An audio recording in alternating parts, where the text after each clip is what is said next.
Hello and welcome to MLW Confusion. I'm your host, Rob Kammer, pouring one out for the eye of Rey Mysterio, and also occasionally reviewing MLW programming. This week we are continuing the trend of checking out MLW Underground, the original TV program for Major League Wrestling from back in the early 2000s. This week we are looking at episode 2, Jerry Lynn versus Satoshi Kojima, and, whatever other matches happen to be on the card tonight. Anywho, instead of jumping right into the direct programming, we get a video recap of the formation of the Extreme Horsemen. For those of you who haven't watched the show and not up on their Major League Wrestling, or at least the history of it, the Extreme Horsemen was a stable in the early days of the promotion, consisting of Simon Diamond, C.W. Anderson, and Steve Corino, leading up to Steve Corino getting the World Heavyweight Championship, and I believe the other two members got the tag team titles at some point as well, but that's probably for like episode 4 or something. I don't know.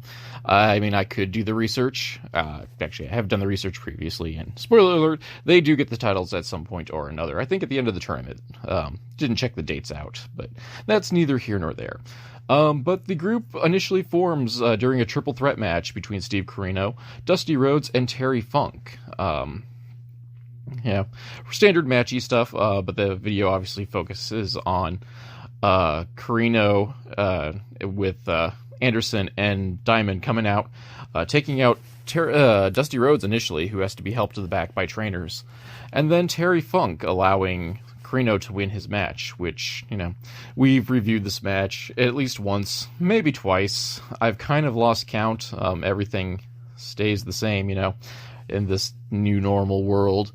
But the most important thing is we get this video recap. There's no commentary to it. It's just the straight up footage, except it's done to a ripoff of Metallica's Sad But True, because, we are edgy like that, because it's 2003. Following this, we do get an Extreme Horseman promo, which Steve Corino notes that they are sweeping aside the stars of the past, despite how much they may have looked up to them at one point or another, specifically referring to Dusty Rhodes and Terry Funk, before Simon Diamond kind of reiterates the same thing. C.W. Anderson gets to play the mute guy, which, as the enforcer, I guess that's good. I guess depending on what kind of enforcer we're talking about, whether it's the role or the Arn Anderson, because Arn Anderson was quite verbose and quite good at the talking, but, whatever, man. It's sweeping up the past, and if you got Steve Corino on your side, you don't need to do any talking, because he's good enough on the mic for probably everybody in your group. Just throwing that out there. Anyway, now we get our true intro, because Powerman 5000 said so, and Joey Styles is welcoming us to the show. He's kind of going over the brackets for the tag team titles. I wrote something that I can't read on here that involves the Extreme Horsemen, but they're in the tournament. That's kind of not what's, they're talking about yet. But, scribbles. I try to, look professional by writing notes. And then I remember that I'm on a podcast, an audio-only podcast, and it doesn't matter how professional I look. So as I bang my notes here, on the table, you can't see this. So ultimately, these notes are for myself, and I can't even do this for me. Anyway, diatribe aside, one of the teams that they do mention is the team of Dr. Death, Steve Williams, and his protege, PJ Friedman. Now, also on the terms of notes and research that I didn't do, I was going to look up what a PJ Friedman is, but I didn't actually do it. I kind of just went straight from video, notes, to here. So, I would make a joke about looking professional, but you can't see me anyway, and therefore you don't know that I'm not wearing pants. Anyway, PJ Friedman is another Haas-type character, because we're leading into a match with Dr. Death and PJ Friedman. They're taking on a team that, if you listen to the commentary, you only get to know who they are. It's some guy named Afterburn, and some guy named Giovanni Jabroni.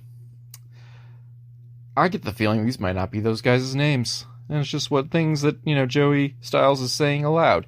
Anyway, this is pretty much a squash match.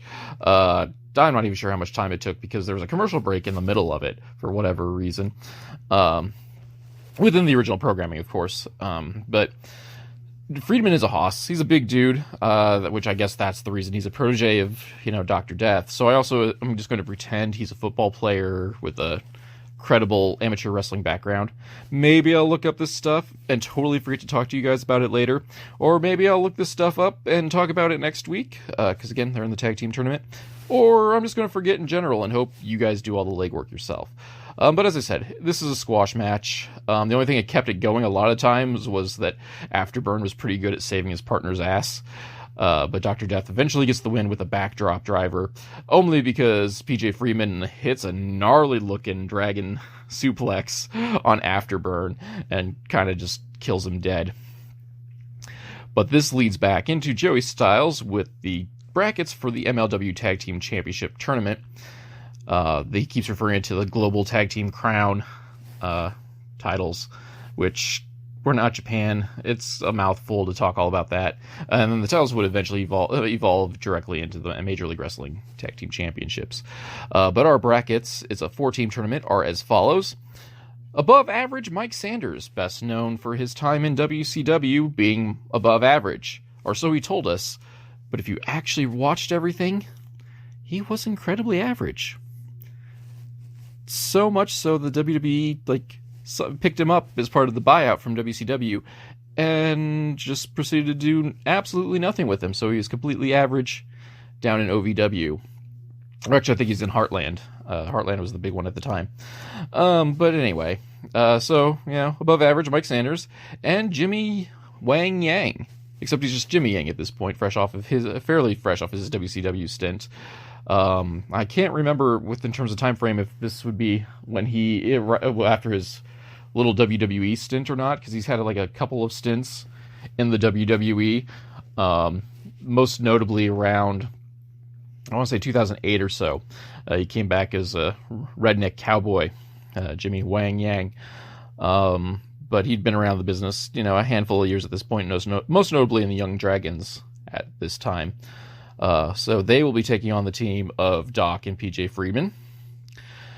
The other side of the bracket will be the Extreme Horsemen versus the SAT Los Maximos.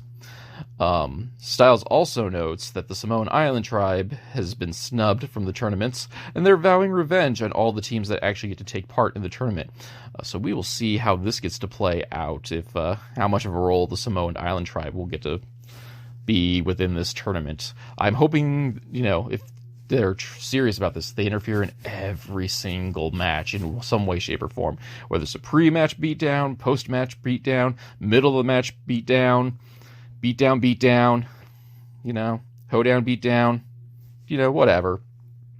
That's how you handle a snub, is you beat down things. Everything. It moves, it gets beaten down. It has a match, it gets beaten down. You paddle the school canoe, that's a paddling. Up next, we get another, Joey Styles segment, because this program's full of Joey Styles segment, which makes my notepad ridiculously thick. These notes, again, that I keep talking about, aren't research notes. They're just, what happens. And there's so much Joey Styles because he's just plugging everything in the world. And this time we get to have him plug Paul London, who at the time was, one of the best high flyers in the world and had a lot of hype to him, especially coming off his little stint in Ring of Honor, where people would like to chant, "Please don't die" at him. He hasn't been on the main stage currently, or what you could consider to be a main stage, since Lucha Underground went off the air. He was a member of the Rabbit tribe over there. And I can't give all the spoilers for that, because I haven't made my way through the entirety of Lucha Underground yet. But, one of these days I will.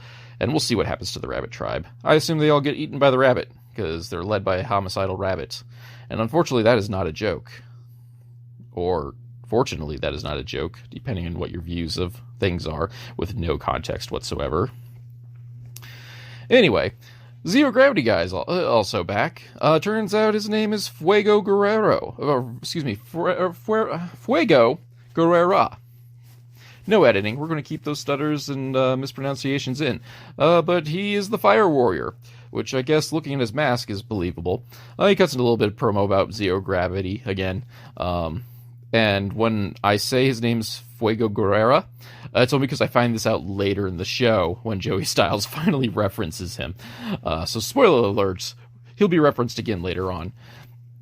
But honestly, more importantly, we come back to Joey Styles, who's hyping up the debut of Masato Tanaka. He will be taking on his eternal rival Mike Awesome here in the near future. And by near future, again, I mean 2003, of course. Tanaka is a hard-hitting dude from Japan, most notably in frontier martial arts, and feuded extensively with the Gladiator, or as he's known in America, Mike Awesome. Had a brutal feud in ECW, and rekindled that feud like off and on over the next decade with an especially gnarly match at the first One Night Stand pay-per-view, where they just, beat the shit out of each other with stiff chair shots, and Mike Awesome just powerbombing him like Tanaka willy-nilly, like wherever, and hopefully he just doesn't land on his head, because, that's bad. Or at least that's what the doctors who, are anti-CTE tell me. But that match will be coming up in the next couple of weeks, in theory. Again, I don't know the timeline of events of how the TV tapings worked, but they're hyping that up for the next big show. We also get a Bill Alfonzo promo. This is a carryover if you caught my La Parka review. This is something that popped up during the La Parka tribute show. But Bill Alfonzo noting that La Parka's, the real deal. He's hardcore, but he's no Sabu, and Sabu won tonight. And Sabu will take him on again, whenever he wants, baby. But despite the praise, La Parka shows up and throws Fonzie into the garbage, and cuts a promo in Spanish. And my Spanish is nowhere near good enough to do anything that resembles a good translation for it. But so, barring that, the highlight is just listening to Bill Alfonzo and his high-pitched gravel voice, moaning in the pile of garbage, like literally in a chunk of garbage cans. He's just in the middle of it, just moaning, and it's hilarious because I'm a terrible person. But this leads into the announcement that La Parka has challenged Sabu to a Mexican Massacre challenge, which Sabu will eventually accept. We also get news that next week's main event will be the Extreme Horsemen versus Los Maximos in the first round of the tag team title tournament. We finally get our second match of the evening. It is No Gimmicks Needed Chris Candido versus the Funker himself, Terry Funk. For those of you not in the know, Chris Candido has been toured like all the major promotions throughout the mid to late 90s, with stops in Smoky Mountain, ECW, WWE, WCW, now Major League Wrestling. Former NWA World Champion in his own right. And he looks up to Terry Funk. They've feuded in WCW, most notably in like a backyard, stable farming hardcore match, which nearly saw Funk killed by a horse, which is its own brand of entertainment, knowing that Funk would make it out all right. But they wear the similar tights, just different color schemes. The match starts off with Funk just doing what he can to outsmart Candido, doing some counters, clean breaks, pointing to his head and whatnot. But we eventually, this of course breaks down because it's a Terry Funk match, and there's just a slow but wild brawl outside the ring. Funk gets busted open on a ring post. There's a pile driver outside the ring. Actually, that occurs out in the crowd because, God forbid, we have a Terry Funk match without someone wandering off into the crowd, usually over the guardrail, against their will, and usually Funk in a nonsensical bump. But we get that. They eventually kind of wander their way back into the ring. Sonny interferes. Tammy Sitch, Candido's longtime girlfriend, that doesn't get an announcement at the start of the match. Just randomly in the match, Joey Styles is like, Candido is accompanied by his girlfriend, Tammy Sitch, who maybe best known from her days in the WWE as Sunny, probably best well known now for her failed stint in porn and being in jail quite a bit for DUIs. So we'll just kind of step away from this topic. But a ladder gets introduced just randomly. Candido misses a top of the ladder headbutt. Misses it on Funk. Funk moves out of the way. Sitch kind of comes back. Not just kind of, but comes back in off a distraction and low blows Funk, which Joey Styles makes note of her failed porn career on that. Funk DDTs Sunny and bites her ass. I mean, literally bites her ass. Like, it gets censored. She gets the DDT, and dress comes up, reveals a thong, and Funk bites her ass, which in today's climate is probably, not great. And honestly, it did make me a touch on the uncomfortable side. I mean, granted, I'm going to just pretend it's all, like, consensual, backstage, that they worked out the spot. But yeah, that kind of made me uncomfortable. Luckily, though, Candido's there to come to the aid of his girlfriend, fiance, manager, and just tease off on Funk with a chair shot. So allowing Candido to kind of take over for a bit, makes this nifty little chair bridge contraption. Unfortunately, though, that leads to his downfall because Funk ends up countering things and hits a neck breaker on the chair bridge. Which will eventually slowly lead to the finish, in which Funk attempts his patented spinning toe hold. Candido counters that into a small package, which Funk then reverses that small package into another small package, basically just rolling over a bit, and getting the 3 count. Candido is pissed, of course, and pile drives Funk and leaves with Tammy. So somewhat slow match. It did pick up towards the end when we got all the plunder, of course. Then we have that uncomfortable spot with Funk and Tammy. But, it is what it is. Just part of me would really like to see Candido win just because he's, 40 years younger than Terry Funk.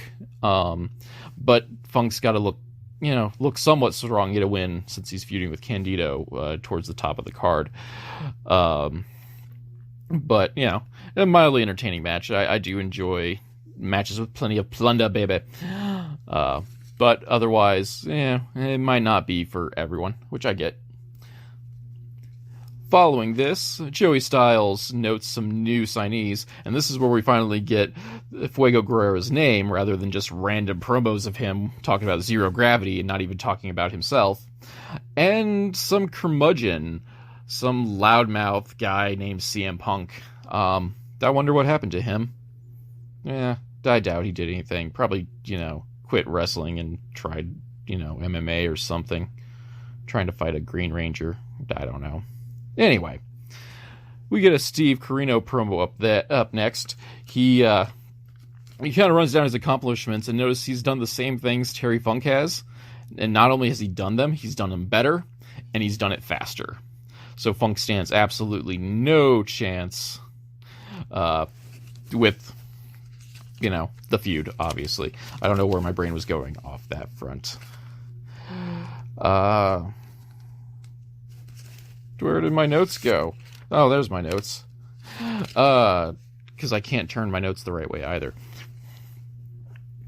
Anyway, back at the control center, we get Joey Styles giving us an update on the Bill Alfonzo situation. Bill Alfonzo has been taken not to a local medical facility, but to a hospital, where his arm is not broken. There was some concern during the original promo that his arm may have been broken. At least according to Alfonso.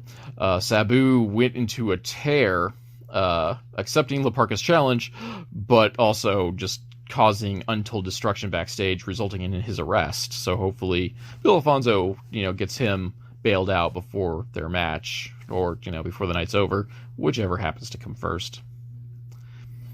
Anyway, it is time for our main event. Jerry Lynn versus Satoshi Kojima for the MLW World Heavyweight Championship. Again, this match has been kind of covered briefly, so, if it's not the best coverage, not that any of my coverage for any match is the best, please forgive me. Go check out the previous episode of confusion with the Bread Club, baby, because, we're all Bread Club, and we should just listen to that episode on repeat regardless. Anyway, again, vacant MLW World Heavyweight Championship. The match starts off with various tests and counters, good old-fashioned testing out our opponent, countering out of moves. And really, we don't get a full winner in terms of those. No one gets the advantage. They take a quick break. Kojima bows, crowd cheers, and go to a commercial break. When we come back, Lynn is in charge, which is a rarity in a Lynn match. Even when he does win the match, he usually spends a lot of time, lulling his opponent into a false sense of security by getting beat repeatedly with fists and moves. Kojima does make a comeback, hits a big elbow for 2. Kojima gets caught with a tornado DDT, which is usually the setup for Lynn's cradle piledriver, which Joey Styles notes. That's only gets the 2 count off the tornado DDT. Through various bouncings and suplees and a nice sky-high spine buster by Kojima. Kojima eventually gets the win via Western Lariat, making him the pretty much inaugural MLW World Heavyweight Champion.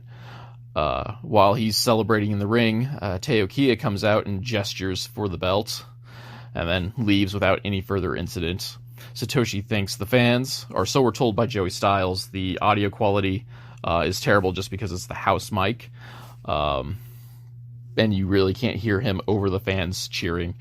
But Styles at least is telling us that, Satoshi's thanking the fans for his support. And the show then cuts backstage to Raven, where he cuts a promo on Vampiro.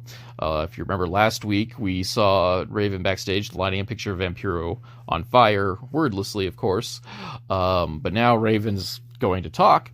And Raven notes that that they were both part of a group called the Deadpool in WCW, which is Vampiro, Raven, and ICP. Raven wasn't in the group for long and left, and the group became what was known as the Dark Carnival, adding the Great Muta into the mix. But Raven notes that he's heard that Vampiro has been using Raven's name quite a bit with the boys, and not always in much of a complimentary tone. And when, you talk smack, you want attention. The real question is, what attention do you want? Do you want someone's help, or do you want to get your ass kicked? And Raven's looking to find out either way. Quote the Raven, nevermore. So, that concludes episode 2 of MLW Underground, covering some ground that we've gotten to see before, thanks to MLW Anthology. But again, it's a pretty solid show. It's given some Chris Candido love, because honestly, that dude doesn't get enough love for what he's done in the business, just because he's kind of hindered by his own demons and whatnot. But we got hit all the high marks, seeing some great wrestling, see some Jerry Lynn, can't go wrong with that. Bread Club, carbs is life, baby. Terry Funk is always entertaining and whatnot. And I feel like they've done a slightly better job at introducing some folk. Either that, or they just cut down on people that we've never seen before and just letting them talk without, referencing themselves. Looking at you, Fuego Guerrera. But otherwise, my goal for next week is to figure out what a PJ Friedman is, because despite my extensive wrestling watching over the years, that name's not familiar to me. And if he's connected to Doc, I'm curious to see where and how that played out. But anyway, again, that's something else we'll figure out for next week, where I assume we'll be watching episode 3 of Anthology. But we'll, find out Saturday when that premieres. So thank you guys for listening. Stay tuned for my plugs. Same plugs as last week and the week before that. And probably the week before that. I can't remember when I recorded new plugs, so, But check those out. Do that. Refer me to your friends. Hit like. Leave messages, do what the plugs say, follow me on social media, which they'll give you all the details, and I will see you all next week. Hey all, thanks for sticking through to the end. Now's the part of the show where we throw out my cheap plugs and all my other attempts to grow my fledgling media empire. First of all, the best way to support is to like, subscribe, tell your friends, tell your neighbors, tell your enemies, get them all to listen and whatnot. That's the best metric as to how successful this podcast can be. Of course, if you're interested in what demented, horrible thoughts that go through my mind, you can check out my social media pages. Most of them can be found with the username The Nova of Cass, specifically Twitter and Instagram. We also now have a Facebook page at facebook.com/MLW Confusion. Not a whole lot goes on over there, mostly just reminders to watch the show and all through with the other cheap plugs, plus all sorts of like little stupid pictures to promote the show that usually end up on Instagram anyway. And last but not least, if you want to be able to support monetarily, you can as well. You can check out www.patreon.com/Casanova, CASSONOVA. And for as little as $1 per month, you get the podcast 2 days early and ad-free, which means you don't have to listen to this ever again, unless, well, of course, you continue to support me by listening to this on your, platform of choice. But there's a whole bunch of other goodies in there, plus all past episodes and then the previous project that came before this one, and just, a bunch of other goodies, early access, and whatnot. So for as little as $1, you get all that, though I would be remiss if I didn't say that the higher the tiers, the more goodies you get. So wink, wink, nudge, nudge, check that out. And of course, you get a cheap shill on this show as well by being a patron. So shout out to Maverick45 and Alan Schroeder. Guys are on the inside since mostly day one. Day one is H anyway, if we're going to use somebody else's catchphrase. But once again, thank you for listening. Check all those things out. Maybe read the description underneath the episode. Usually throw those things in there as well. But thanks. See you next week.